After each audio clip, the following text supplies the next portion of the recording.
1968 began with a New Year's Day message to the Biafran populace from an Igbo loyalist to the federal government. Dr. Ubabi Asika, the designated civilian administrator of the East Central State, was appealing for their surrender. The rebel Igbos, he said, had earned the admiration of the world, but advised them of the futility of the secession. To continue such a fight is madness, not bravery. It is suicide, not courage. It is blindness, not wisdom. His plea fell on many deaf ears, including Dick Tigers.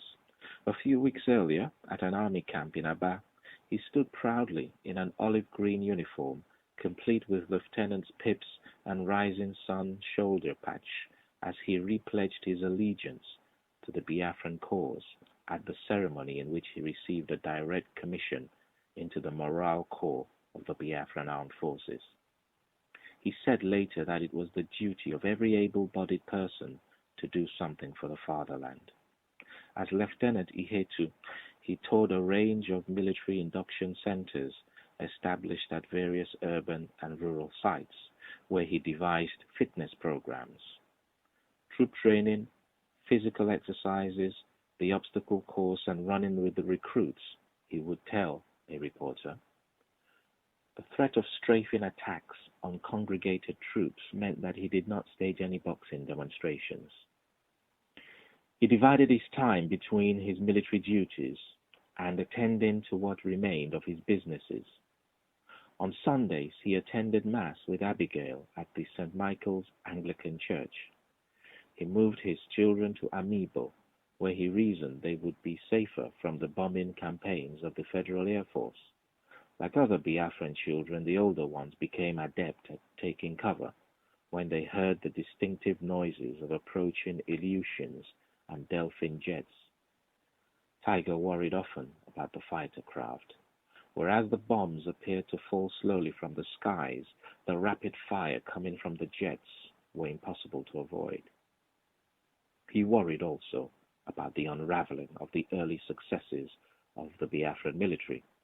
One by one, towns and cities in the northern sector had fallen, and in desperation the army shortened its induction programs from 4 weeks to a mere 7 days.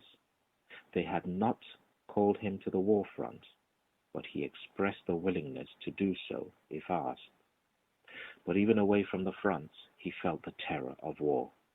On December 21st, 2 Nigerian fighters bombed the heart of residential Aba, killing 15 and destroying a number of houses on Cameroon Road, a few blocks from his home. One day, as he sat at home listening to Biafran radio, a bulletin flashed the news of a federal mission over the nearby town of Ogui. Explosions, the broadcast informed its listeners, had ripped apart the marketplace and that there were many casualties. Acting swiftly, Tiger jumped into his car and along with a handful of neighbors quickly arrived at the scene. Amid the shattered ruins that billowed pillars of hot black smoke and the stench of burning flesh which pervaded the air, he heard the cries of the maimed and the wailing of others who frantically searched for their loved ones. He joined in to help ferry the injured to hospital. Around 100 people died. Tiger was enraged by what he had witnessed in Ogui and of other atrocities, including the destruction of a girl's convent in Owerri.